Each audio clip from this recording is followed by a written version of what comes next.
Listen closely. Everything you've been told about finding your passion and getting motivated is a lie designed to keep you weak.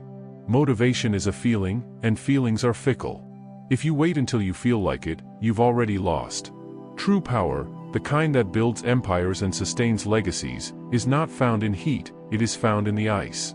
Cold mind, warm results. This is the philosophy of total emotional detachment. Today, we stop reacting to the world and start dictating to it. We are killing the version of you that is ruled by moods. We are building the version of you that is ruled by mission. Let's begin. Chapter 1, The Myth of Motivation. Sit down. Listen. And for once, stop looking for a reason to feel good about what you are about to do. We are starting here because this is where most of you fail.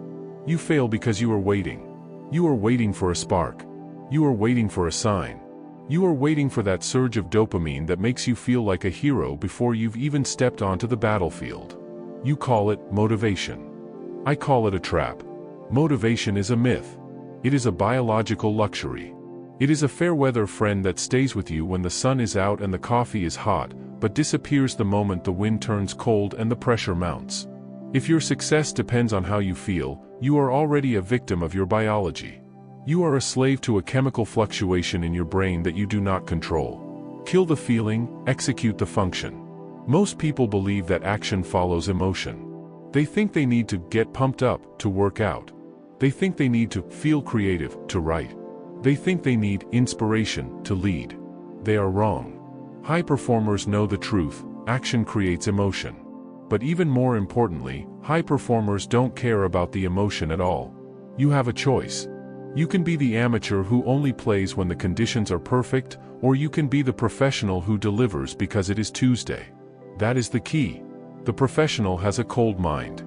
The professional understands that the body is a tool and the mind is a commander.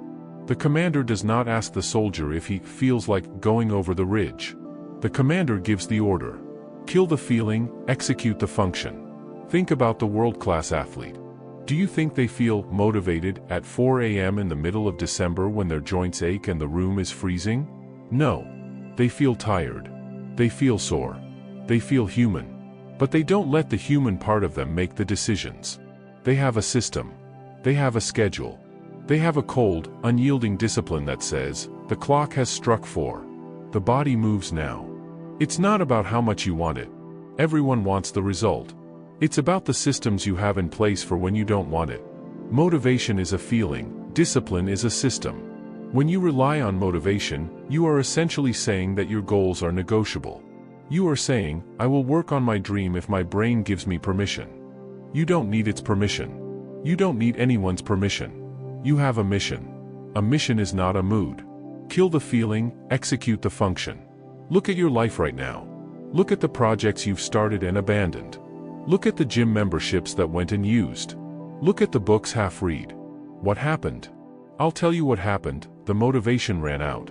The new car smell of the idea faded, and you were left with the reality of the work. And because you didn't have a cold mind, you quit.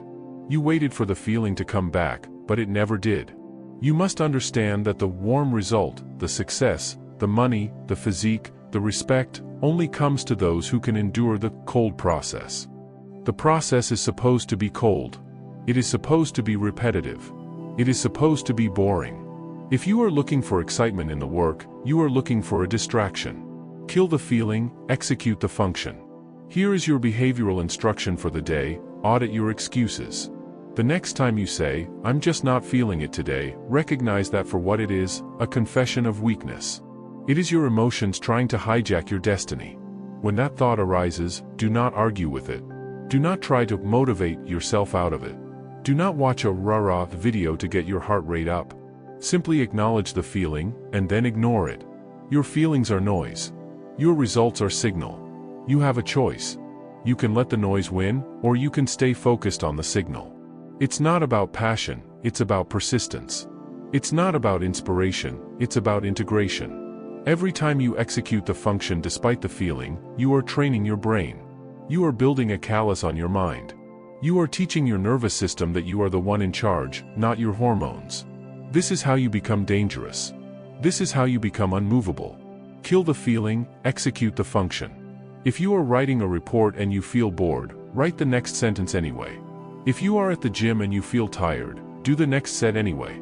If you are in a difficult conversation and you feel defensive, stay calm and listen anyway. That is the key. The anyway is where the power lives. Motivation is for the weak who need a pat on the back to move. Discipline is for the powerful who move because they said they would. Stop checking your internal weather to see if you can work. The weather doesn't matter. The temperature doesn't matter. The only thing that matters is the output. If you want warm results, you must be willing to live in the cold. You don't need to feel like a winner to act like a winner. In fact, most winners feel like losers halfway through the race. The difference is they don't stop to have a conversation about it. They keep their eyes on the target. They keep their hands on the wheel. They remain cold. Kill the feeling, execute the function. This is the foundation of everything we are going to build in this book. If you cannot master the simple ability to act without feeling, you will never master anything else. You will be a leaf in the wind, blown about by every passing whim and every minor setback. But once you realize that your feelings are just data, and often unreliable data, you become free. You gain a level of authority over your life that most people will never know. You stop being a spectator of your own life and you start being the architect. It's not about being happy while you work. It's about being effective. Happiness is a byproduct of achievement, and achievement is a byproduct of work. So, do the work. Kill the feeling, execute the function. Repeat that to yourself until it is burned into your subconscious. When the alarm goes off, kill the feeling, execute the function. When the deadline looms, kill the feeling, execute the function. When the world tells you to take a break, kill the feeling, execute the function. You have mastered the myth.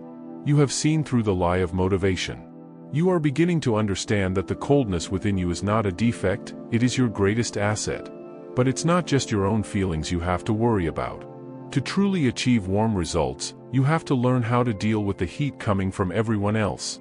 You've killed the feeling. Now, it's time to kill the reaction. Chapter 2: Emotional detachment is your superpower. Every day, you walk out into a world that is hunting for your attention. It is hunting for your anger. It is hunting for your fear. The world wants a piece of you, and most of the time, you give it away for free. You give it away the moment you lose your cool. You give it away the moment you let a hater get under your skin. You give it away the moment you let a setback ruin your entire afternoon. Stop being so easy to manipulate. Stop being so predictable. You think your passion and your intensity are strengths. You think that being authentic means showing every emotion as it happens. You are wrong. In the arena of high-stakes life, your emotions are not fuel, they are leaks. They are vulnerabilities. They are openings that your competition, and the world at large, will use to dismantle you. If they can move you, they can master you. Detachment is not about being a robot. It is not about becoming a hollow shell of a human being. It is about authority. It is about maintaining a clear lens so you can see the world for what it actually is, not what your feelings want it to be. When you are detached, you are not passive. You are precise. You are surgical. You are moving with a level of clarity that those blinded by emotion can never comprehend. You have a choice. You can be the person who reacts to every stimulus, or you can be the person who observes, calculates, and then decides. That's the key. Reaction is a weakness. Observation is a power. If they can move you, they can master you. Think about a high-stakes negotiator. The kind of person who handles billion-dollar deals or hostage situations. Do they scream? Do they show frustration when things go wrong? No. They remain silent. They remain expressionless. They sit in the heat and they stay cold. Why? Because they know that the first person to get emotional is the first person to lose. By remaining detached, they force the other side to fill the silence. They force the opponent to get nervous, to over-explain, and eventually, to make a costly, emotional error. Silence is a mirror. When you refuse to react, people see their own weakness reflected back at them. They lose their footing because they can't find yours. It's not about being nice or mean. It's about being unshakable. You don't need their permission to be the most composed person in the room. If they can move you, they can master you. When someone insults you, they are performing a test. They are checking to see if you are the master of your own house. If you get angry, if you argue back, if you try to win the insult, you have failed the test. You have handed that person the remote control to your nervous system. You have told them exactly how to hurt you, how to distract you, and how to control your day. Is that what you want? To be a puppet? You must develop the cold mind that views an insult as nothing more than a vibration of air. It is noise. That's all. It only has power if you provide the electricity. Stop providing the electricity. Stop giving your energy to people who haven't earned it. If they can move you, they can master you. This applies to setbacks just as much as people. When your car breaks down, when your flight is canceled, when your business deal falls through, your instinct is to get emotional. You want to vent. You want to complain. You want to feel sorry for yourself. But does the anger fix the car? Does the complaining book a new flight? No. It only clouds your judgment. It slows down your ability to find a solution. It's not about the disaster, it's about your discipline. While everyone else is crying about what happened, the detached man is already working on what happens next. You have a choice. You can join the choir of victims, or you can stand alone in your composure. If they can move you, they can master you. Here is your behavioral instruction, the 3-second rule. The next time something happens that triggers an emotional response, a rude email, a snarky comment, a sudden problem, wait 3 seconds before you say a single word or take a single action. In those 3 seconds, look at the emotion. Label it. Say to yourself, I am feeling anger. And then, watch it pass. Do not identify with the feeling. You are the sky, the emotion is just a cloud passing through. The sky doesn't change because of a storm. The sky remains the sky. When you master this, you become a ghost in the machinery of other people's drama. They will try to bait you. They will try to trigger you. And when they fail, they will become terrified of you. There is nothing more intimidating to a loud, emotional person than a quiet, composed one. If they can move you, they can master you. Remember, detachment is your shield. It allows you to enter the fire without being burned. It allows you to listen to criticism without feeling attacked, so you can actually learn from it. It allows you to face failure without feeling like a failure, so you can try again immediately. It's not about lack of heart. It's about the protection of purpose. You have a mission to complete. You cannot complete that mission if you are constantly stopping to fight every dog that barks at you. You don't need their permission to ignore them. You don't need to explain why you aren't reacting. Your silence is your explanation. Your results will be your revenge. If they can move you, they can master you. Repeat this throughout your day. When the traffic is bad, if they can move you, they can master you. When your boss is unfair, if they can move you, they can master you. When the person you like doesn't text back, if they can move you, they can master you. Reclaim your power. Take back the remote control. The world can scream until its throat is raw, but it cannot touch the center of your cold mind unless you open the door. Keep the door locked. Stay detached. Stay dangerous. The weaker you are, the more you react. The stronger you are, the more you observe. True power is the ability to walk through chaos and remain completely, utterly still. You have mastered your reactions. You have built your shield. But there is another leak you must plug, a more subtle one. It's the hunger for a good job and a pat on the back. If you've stopped reacting to the hate, you must now stop reacting to the praise. Chapter 3, The Silent Cost of Seeking Validation. Stop looking for the nod. Stop waiting for the good job. Stop checking your phone to see if they've liked, shared, or commented on your progress. If you are working because you want to be seen, you aren't working, you're performing. And performers are at the mercy of their audience. In the world of the cold mind, there is no audience. There is only the mission, the work, and the results. Every time you seek validation from someone else, you are effectively asking them for permission to exist. You are asking them for permission to be successful. Approval is a drug, coldness is the cure. Validation is a hidden tax on your potential. It is a slow, silent drain on your energy. Think about how much time you waste crafting the perfect explanation for your choices. Think about how much mental bandwidth you spend rehearsing arguments to prove your worth to people who aren't even paying your bills. That is time stolen from your progress. That is focus leaked into a void that will never fill up. You have a choice. You can be the person who needs the world to agree with them, or you can be the person who is content to be misunderstood while they win. That's the key. The most dangerous version of you is the one who doesn't care if they are liked. Approval is a drug, coldness is the cure. Consider the entrepreneur with a radical new vision. They have an edge. They have a strategy that no one else sees. But then, they show a prototype to a few friends or mentors who don't get it. They hear a few negative comments. They see a few skeptical looks. Because that entrepreneur is addicted to the drug of approval, they begin to pivot. They soften the edges of their idea. They make it safer. They make it more likable. What happens? They lose the very thing that made them dangerous. They trade their unique brilliance for a lukewarm consensus. They become just another face in the crowd because they couldn't stand the coldness of being alone in their vision.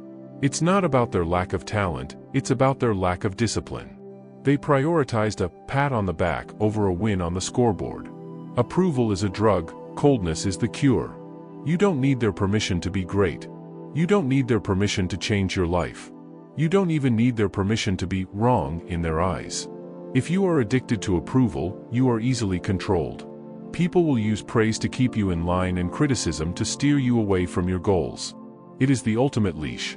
When you finally take that leash off, you'll realize that most people weren't trying to help you, they were trying to keep you at a level that made them feel comfortable. True power is built in the dark. It is built in the silence. It is built when you are doing the work that no one sees and no one cares about yet. If you need a cheering section to keep going, you will fail the moment the stands are empty. And the stands are always empty on the road to the top. Approval is a drug, coldness is the cure. Here is your behavioral instruction, the blackout rule. For the next 7 days, you are prohibited from explaining your goals to anyone. Do not tell your family about your new diet. Do not tell your friends about your business plan. Do not post your intentions on social media to get those cheap, hollow likes. Why? Because talking about your goals releases a small amount of dopamine that tricks your brain into thinking you've already achieved them. It's a false victory. It's a hit of the drug. By staying silent, you force that energy to stay inside you. You build a pressure cooker of intent. That pressure can only be released through one thing, action. Approval is a drug, coldness is the cure.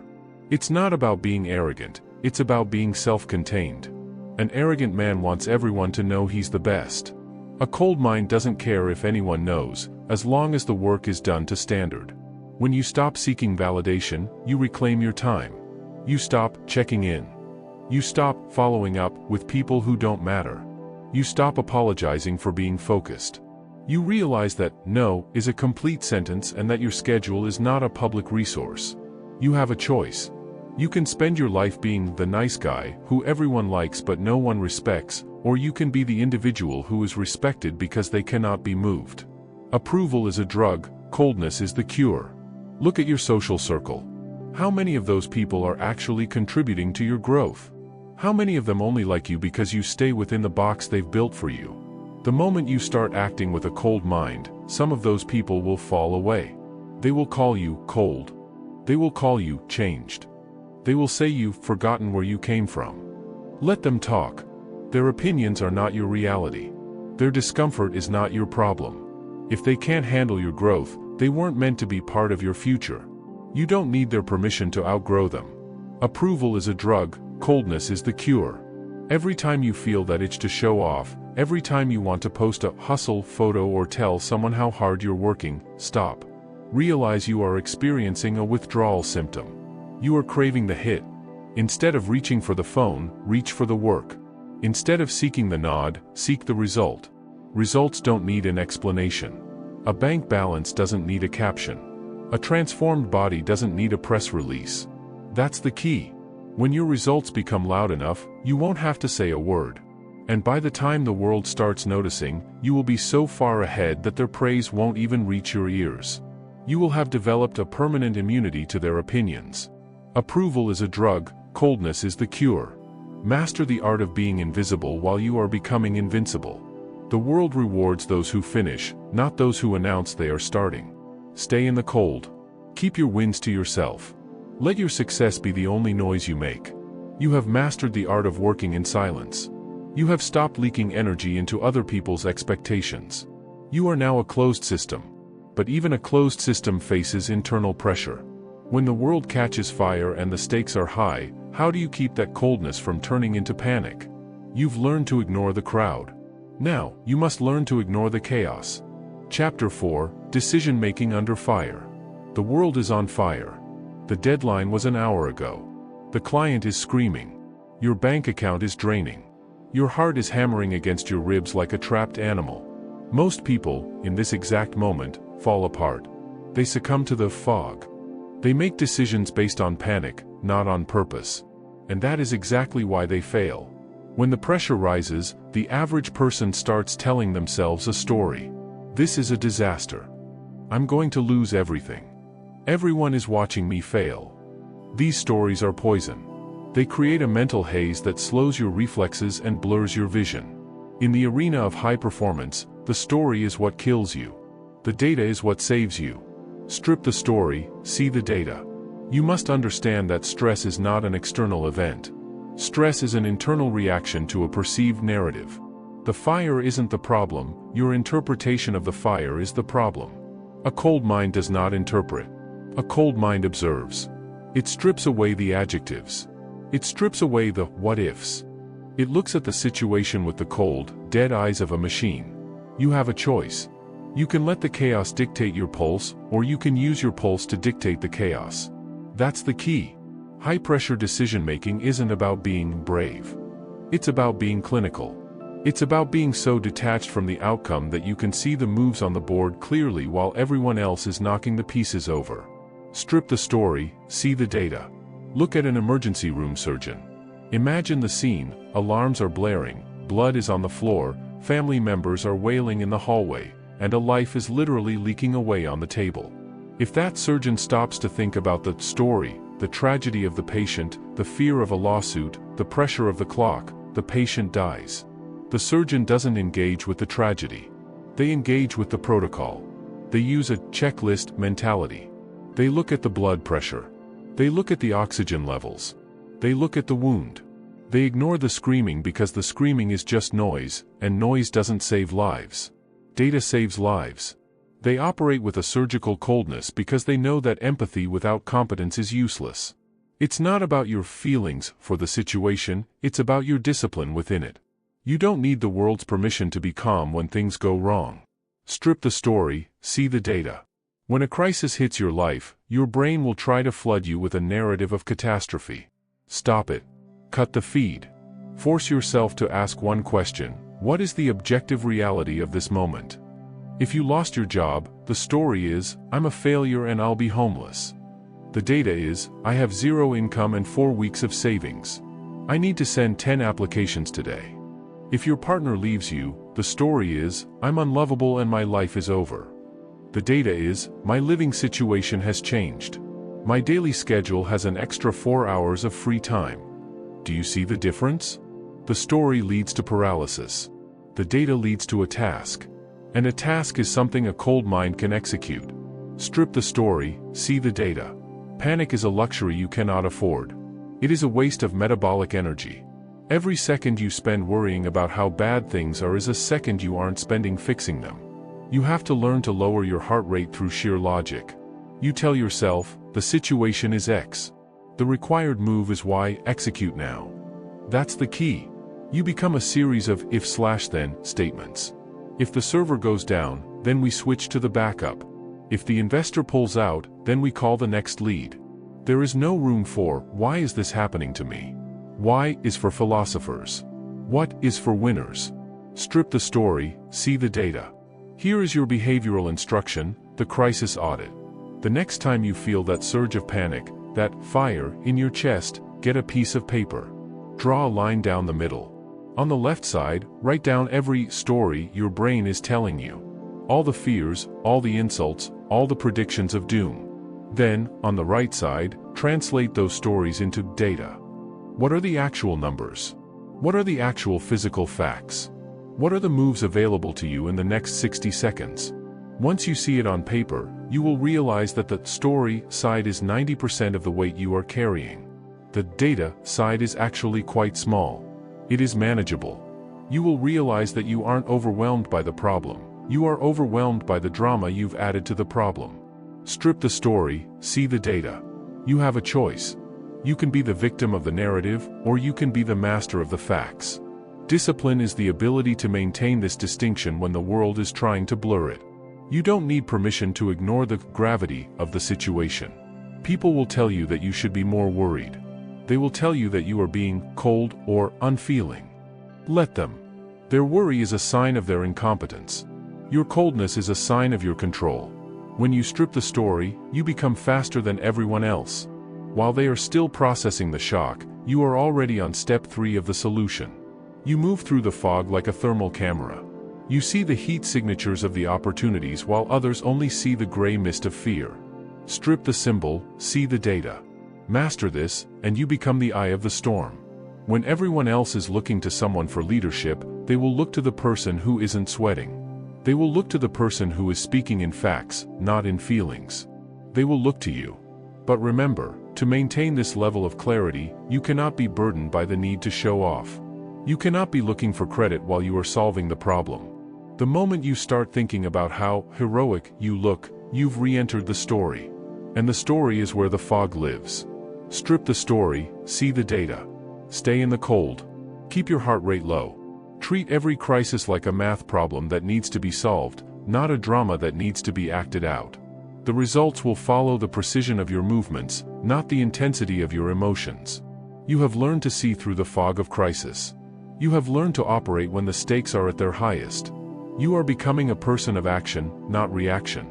But there is a final trap you must avoid, the trap of the grand gesture. You've learned to make the big decisions under fire. Now, you must learn why you don't need to prove your power to anyone. You've mastered the data. Now, let's talk about the danger of the ego. Chapter 5, Stop Proving and Start Doing. Look at your life. Look at your social media feed. Look at the way you speak to your peers. How much of your daily energy is spent trying to convince people that you are successful, capable, or on the grind? How many hours do you waste arguing with people who don't matter, just to prove that you are right? If you are busy convincing, you aren't busy winning. The need to prove yourself is a confession of insecurity. It is an admission that you don't actually believe in your own value yet. It is emotional heat, a desperate, sweating desire for the world to notice you. But the cold mind knows better. The cold mind understands that true power doesn't need a witness. True power is self-evident. Results are loud, explanations are weak. Most people operate from a place of scarcity. They feel that if they aren't constantly broadcasting their hustle, the world will forget they exist.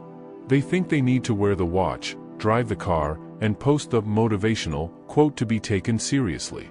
They are performers on a stage that nobody is watching. You have a choice. You can spend your energy building an image, or you can spend your energy building an empire. That's the key. Image is for the weak, impact is for the powerful. Image requires constant maintenance. Impact sustains itself. Results are loud, explanations are weak. Think about the true elite, the stealth wealth billionaires. Look at the man who has 9 figures in the bank but drives a 10-year-old Toyota. He isn't trying to be modest. He simply doesn't care about your opinion of his transportation. His ego isn't fueled by the envy of his neighbors, it's fueled by the strength of his balance sheet. He knows exactly who he is. He doesn't need to explain his choices. He doesn't need to justify his lifestyle. He is playing a game that you aren't even aware of. While the middle class is drowning in debt to look rich, the cold mind is accumulating assets in silence. It's not about showing them, it's about surpassing them so thoroughly that their perspective becomes irrelevant. You don't need their permission to be successful in private. You don't need their applause to validate your bank account. Results are loud, explanations are weak. Every time you stop to set the record straight, you are bleeding out your momentum. When someone doubts your business, when someone questions your talent, when someone underestimates your intelligence, your instinct is to talk. You want to show them your plans. You want to argue your case. Stop. Close your mouth. The moment you start explaining yourself, you have lost. You have descended from the position of the master to the position of the petitioner. You are asking for their agreement. A cold mind does not ask for agreement, it produces outcomes that make agreement mandatory. It's not about your potential, it's about your production. If the work is good, it will speak for you. If the work is bad, no amount of explaining will save it. Results are loud, explanations are weak. Here is your behavioral instruction, the Ghost Protocol. For the next 30 days, I want you to stop all forms of self-promotion. Do not mention your wins. Do not talk about your upcoming projects. Do not correct people when they misunderstand what you do. Let them be wrong. Let them think you are doing nothing. Let them think you've lost your edge. While they are talking about you, you must be working on the thing that will eventually make their talk sound foolish. This is the ultimate test of discipline. Most of you won't last a week. You are so addicted to the drug of being seen that the thought of being underestimated makes you physically uncomfortable. But that discomfort is where your strength is born. If you can handle being underestimated, you have a massive strategic advantage. You can move in the shadows while they are blinded by their own spotlight. Results are loud, explanations are weak. Real-world success is often quiet. It is the sound of a wire transfer hitting an account. It is the sound of a contract being signed. It is the sound of a body changing in the gym when no one is watching. These things do not need a soundtrack. They do not need a story. You have a choice. You can have the attention, or you can have the achievement. You rarely get both at the same time. The person chasing attention is always at the mercy of the crowd. The person chasing achievement is the master of their own fate. Results are loud, explanations are weak. Stop trying to win the argument. Win the game. When you are actually winning, you find that you have a very low desire to talk about it. The work itself provides all the satisfaction you need. The warm results are the only validation you require. If you still feel the need to prove it to your ex, or your parents, or your high school rivals, then you haven't truly arrived yet. You are still living in their world. A cold mind lives in its own world.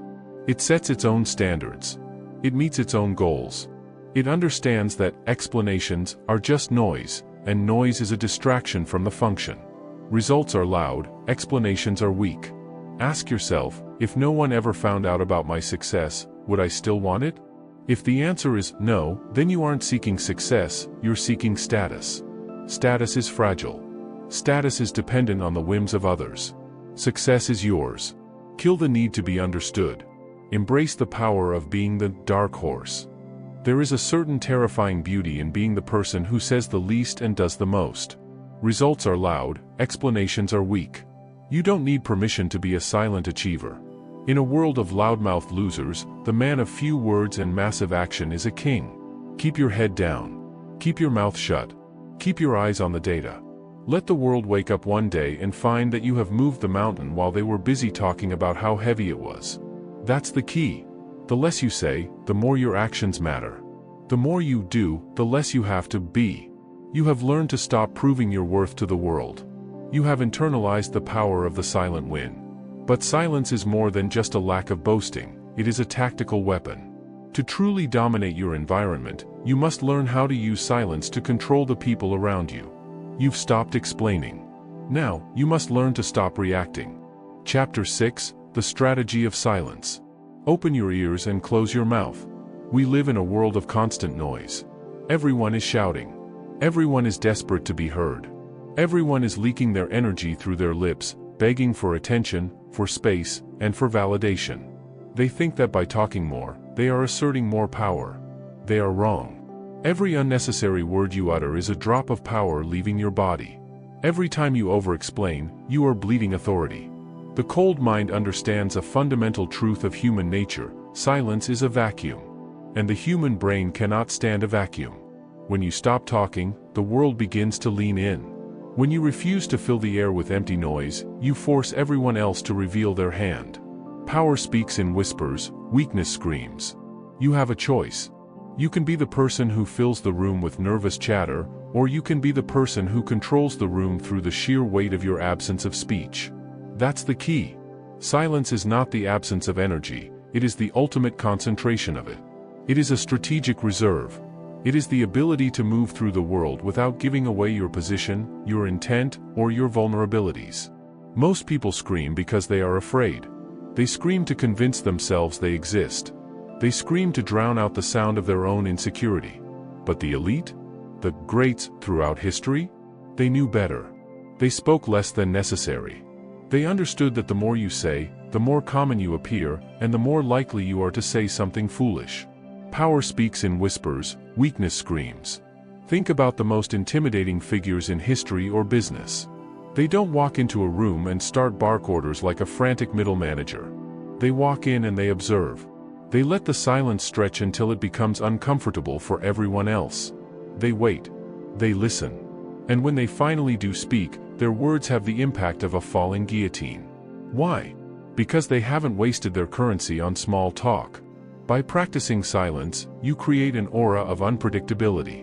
Your rivals can't map your mind if you don't give them the coordinates.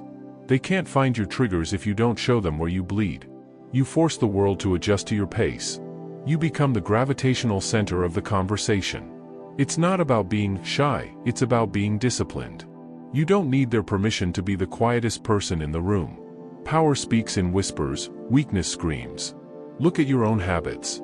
When someone asks you a question, do you rush to answer it immediately?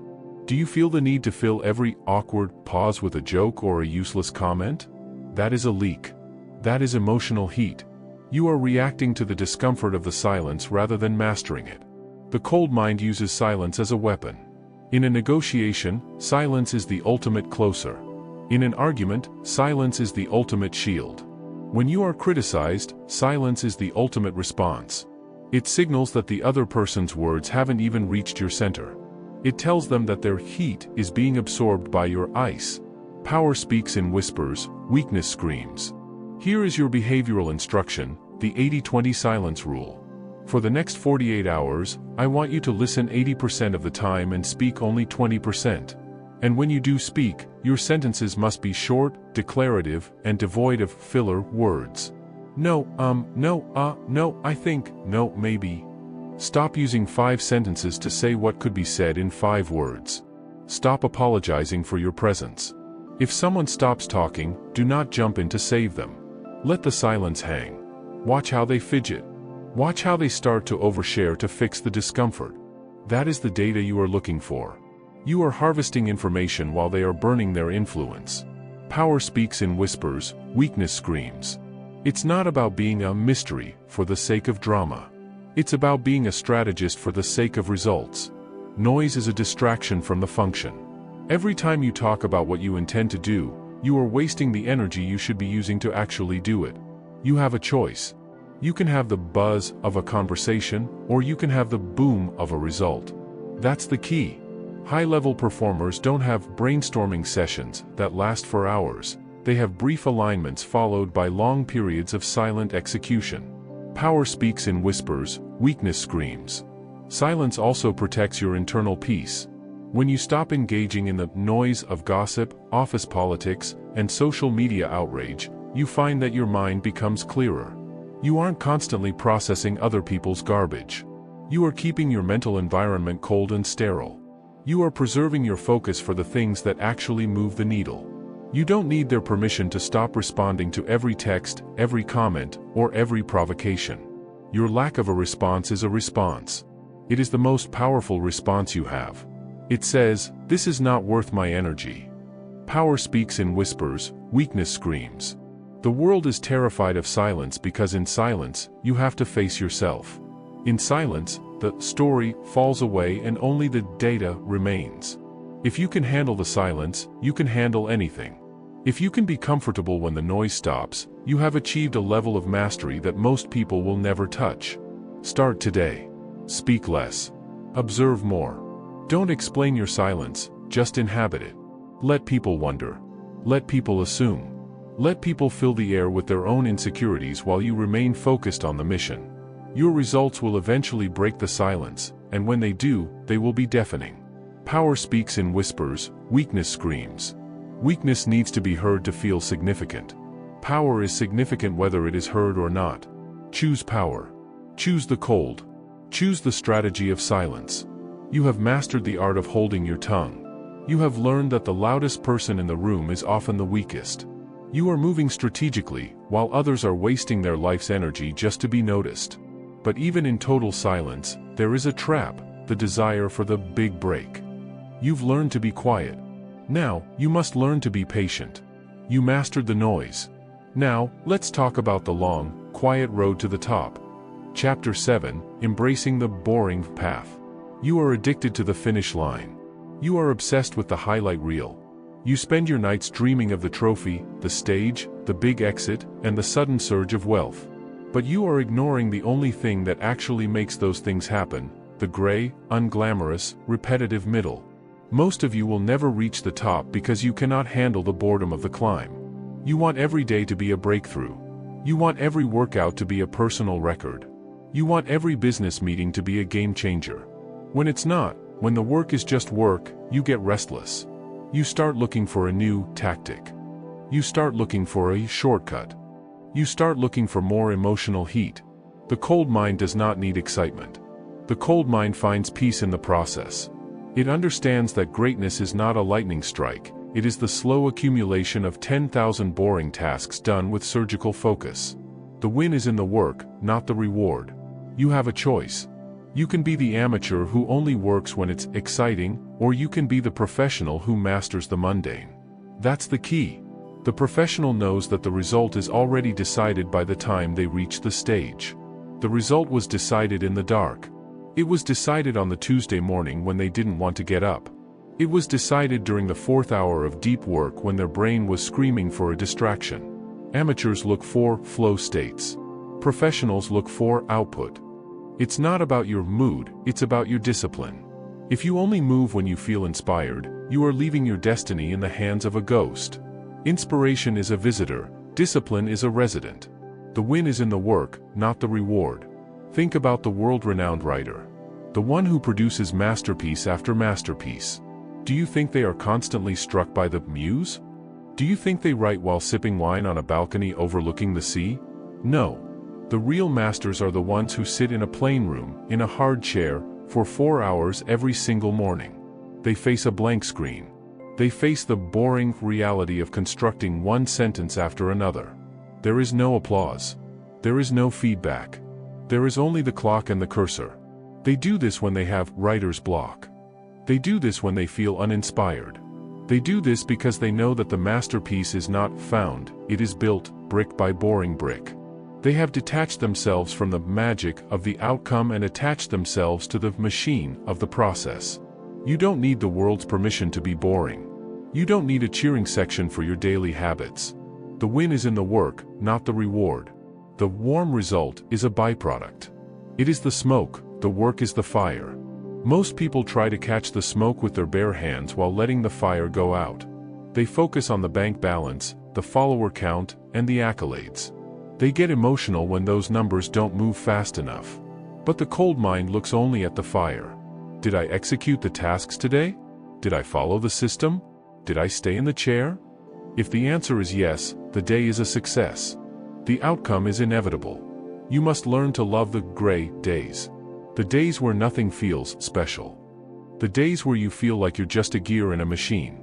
Those are the days where the gap is created. While your competition is taking a day off because they aren't feeling it, you are adding another brick. The win is in the work, not the reward. Here is your behavioral instruction, the minimum viable output. Identify the 3 most boring, most repetitive, most essential tasks for your goal. These are the things that don't give you a rush.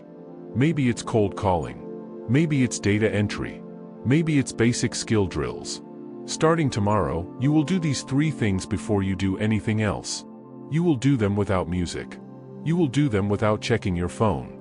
You will do them with a cold mind. You will strip away the story that this is boring and replace it with the data that this is necessary. You are not looking for enjoyment, you are looking for execution. The win is in the work, not the reward. If you can't handle being bored, you will always be a servant to those who can. Every major achievement in human history, every skyscraper, every empire, every breakthrough, was built on a foundation of boring. If you look closely at the overnight success, you will see years of silent, unglamorous repetition. You have a choice. You can chase the high of the new project, or you can chase the depth of the mastered skill.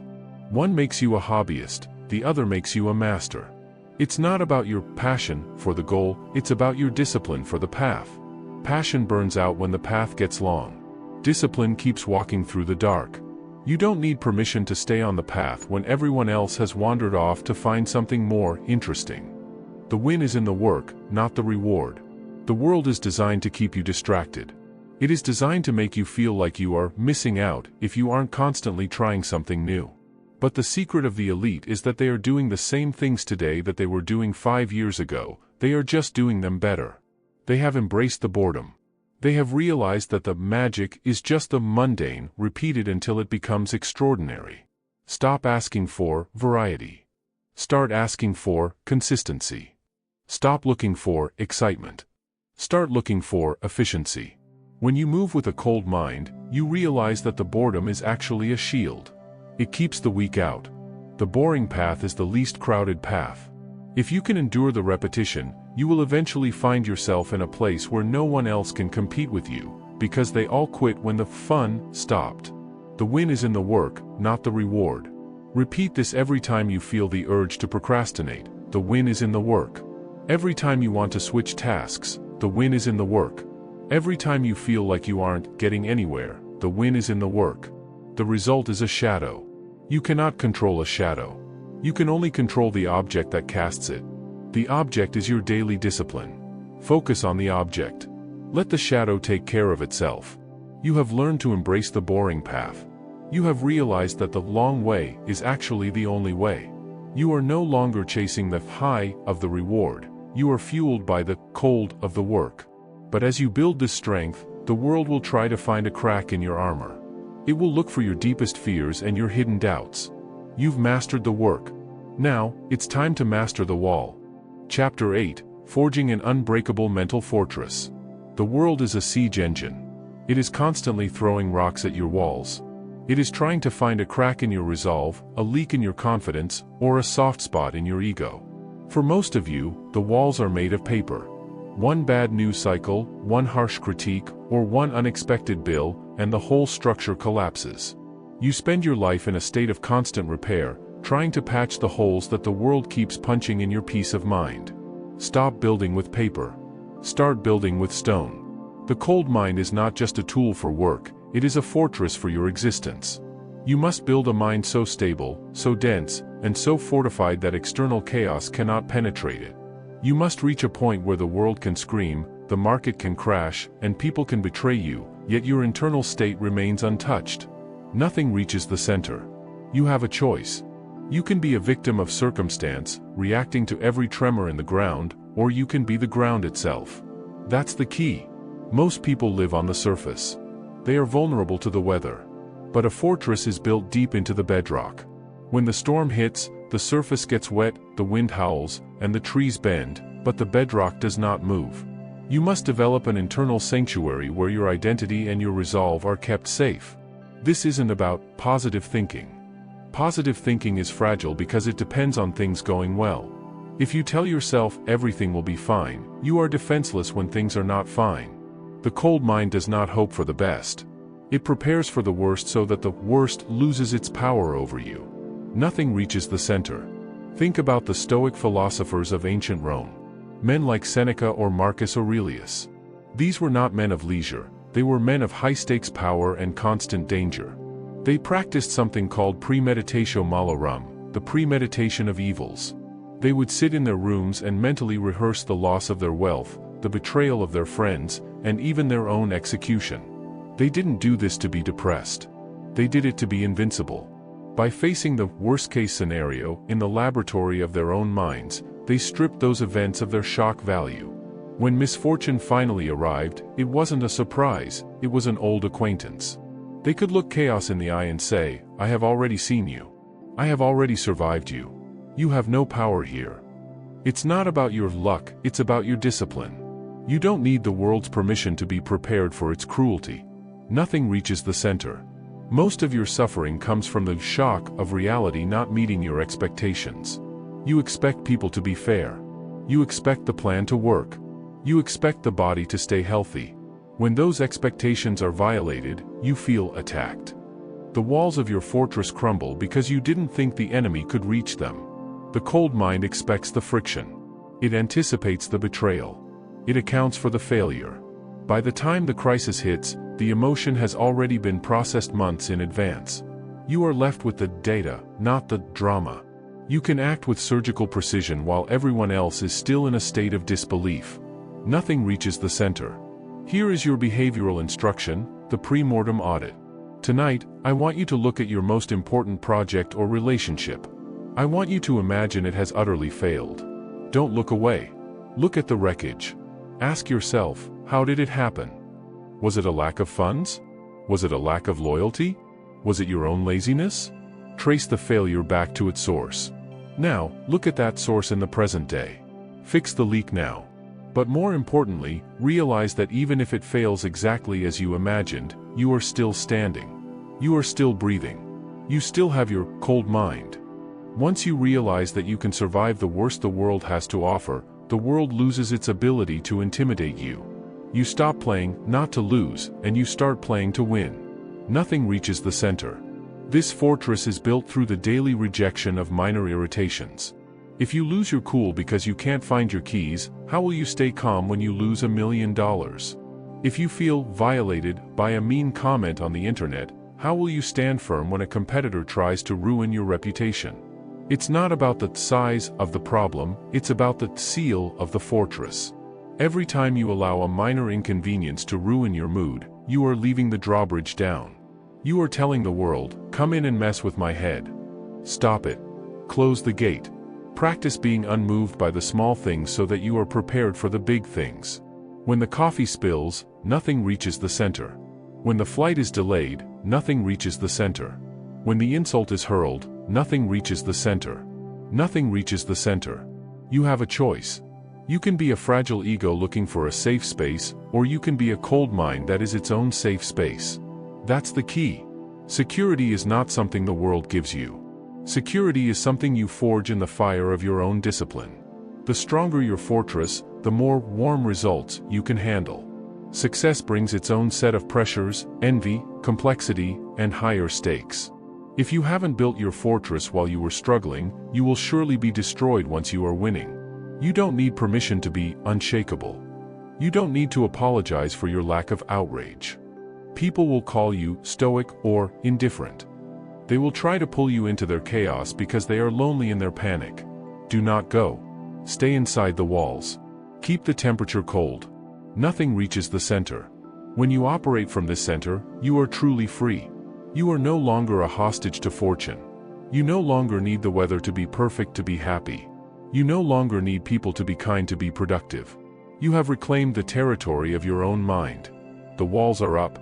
The stone is set. The gate is locked. You are the commander of this fortress, and nothing enters without your express command.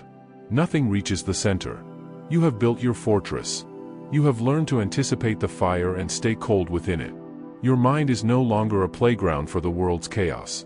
But a fortress that only defends is a tomb. To win, you must be able to strike out. You must be able to prioritize with a level of ruthlessness that makes others uncomfortable. You've mastered the defense. Now, let's talk about the offense. Chapter 9, The Ruthless Priority. You are bleeding. You don't see the blood, but you feel the fatigue. You are bleeding out your time, your focus, and your ultimate potential. You are doing it because you are trying to be nice. You are trying to be available. You are trying to carry every piece of baggage, every social obligation, and every mediocre habit that has latched onto you over the last decade. Stop being a pack mule for the world. Stop being polite to your distractions. The cold mind knows that success is not about what you add, it is about what you subtract. It is about a ruthless, surgical narrowing of your field of vision until only the mission remains. If something, or someone, does not contribute to the objective, they are an anchor. And if you don't cut the anchor, you will drown with it. Cut the weight or lose the race. You have a choice. You can be liked by everyone and achieve nothing, or you can be respected by the few who matter and achieve everything. That's the key. You cannot be a nice guy to the things that are killing your future. You cannot be accommodating to the people who drain your energy and offer nothing but heat and drama in return. Most people are terrified of being called ruthless. They want to be seen as supportive, flexible, and easygoing. But easygoing is just another word for aimless. Supportive is often just another word for enabling. In the cold reality of high performance, every person in your circle is either a force multiplier or a liability. There is no middle ground. Cut the weight or lose the race. Think about the most elite military units in the world. When they prepare for a mission, they audit every single gram of weight.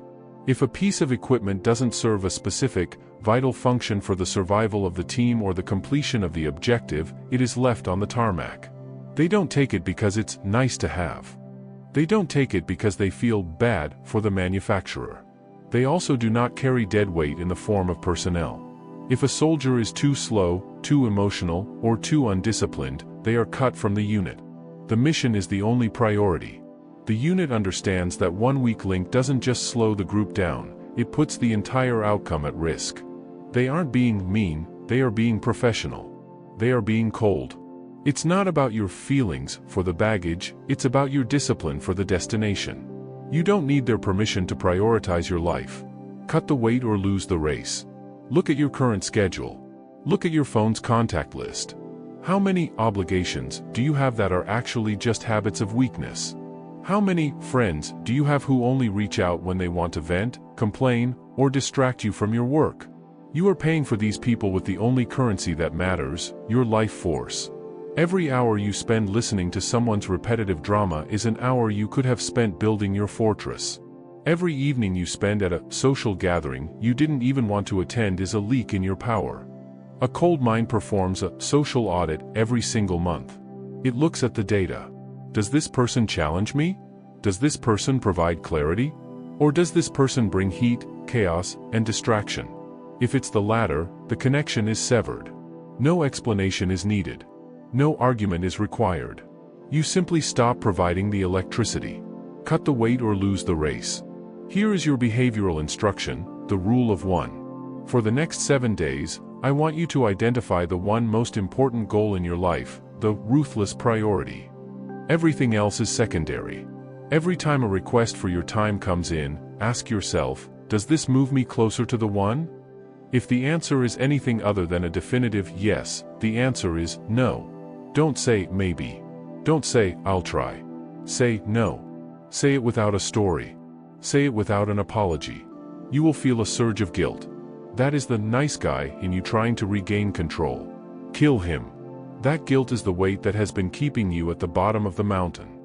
The more you say no, the lighter you become. The lighter you become, the faster you move. Cut the weight or lose the race. It's not about being cruel, it's about being clear. When you are clear about your mission, you are doing everyone a favor. You stop wasting their time, and you stop letting them waste yours. The world will try to shame you for this. They will call you selfish. They will say you don't have time for the little things anymore. Correct, you don't. The little things are what keep people small. If you want to achieve warm results, you must have a cold-blooded focus on the big things. You have a choice.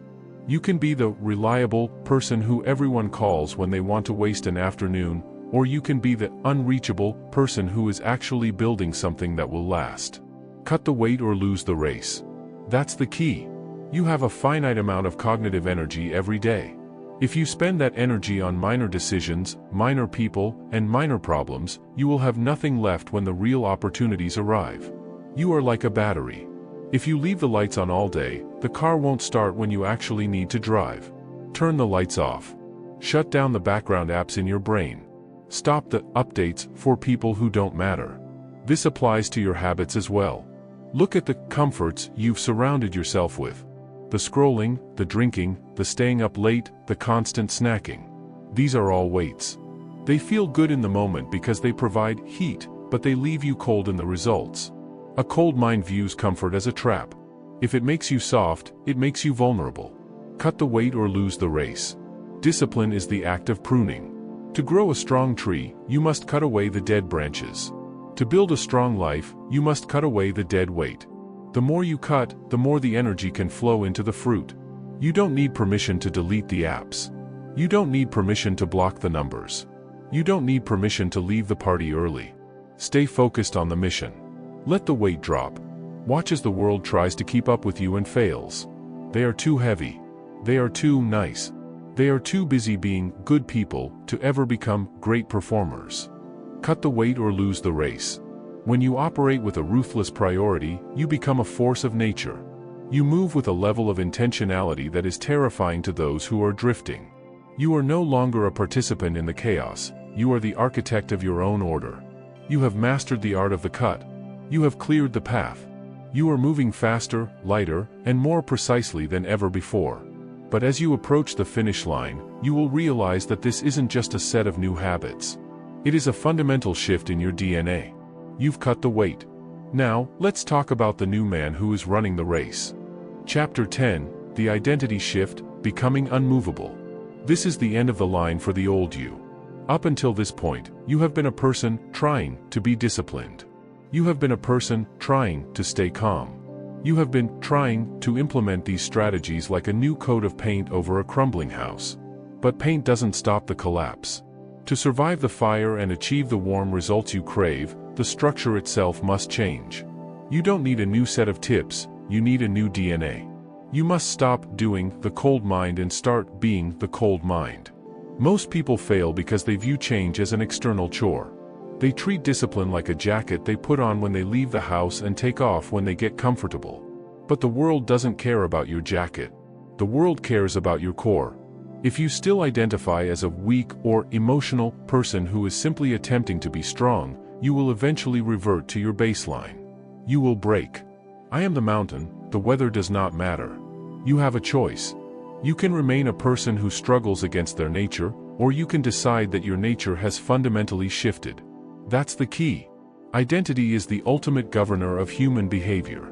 We do not act according to our goals, we act according to our self-image. If you believe you are a person who overthinks, you will always find a way to overthink, no matter how many books you read. But if you decide that you are a person of action, overthinking becomes a foreign concept. It's not about your past, it's about your definition. I am the mountain, the weather does not matter. Consider the person trying to quit smoking. When offered a cigarette, the first person says, "No thanks, I'm trying to quit." They still identify as a smoker who is currently in a state of deprivation. They are in a constant internal war.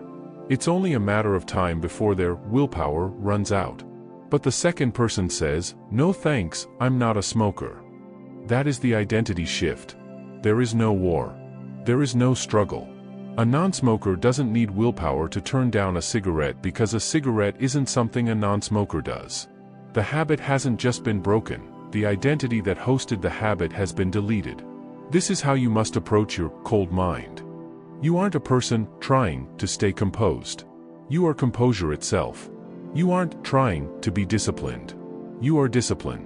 It's not about trying to be unshakable, it's about recognizing that you are now the bedrock.